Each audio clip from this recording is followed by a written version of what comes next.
நம்பிக்கையும் உழைப்பும் இருந்தால் எப்பேற்பட்ட தடைகளையும் உடைத்தெறிந்து விடலாம் என்பதற்கு உதாரணம் Balasubramanian. Hi, I am Dr. Balasubramanian from Hokkaido University.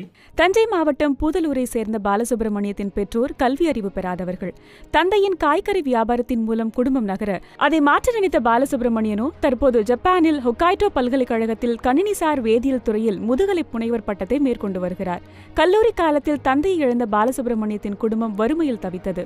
படிக்கவும் வேண்டும், வறுமையும் சமாளிக்க வேண்டும் என்னும் சூழலில் தந்தையின் காய்கறி கடையை கையில் எடுத்து இரவு முழுக்க வேலை, பகல் முழுக்க படிப்பு என பம்பரமாக சுழன்று இன்றைக்கு உயர்ந்து பல கிராமப்புற மாணவர்களுக்கு முன்னுதாரணமாயிருக்கிறார் பாலா.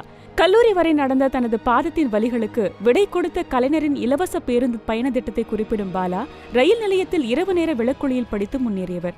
வறுமையை வெல்ல ஓடிக்கொண்டே இருந்த அவரது கால்களுக்கு நம்பிக்கை கொடுத்தது கல்விதான். அதை கைகளில் பற்ற வைத்தது திராவிடம்தான் என்னும் அவரின் வார்த்தைகள் வெல்ல நினைக்கும் பலருக்கு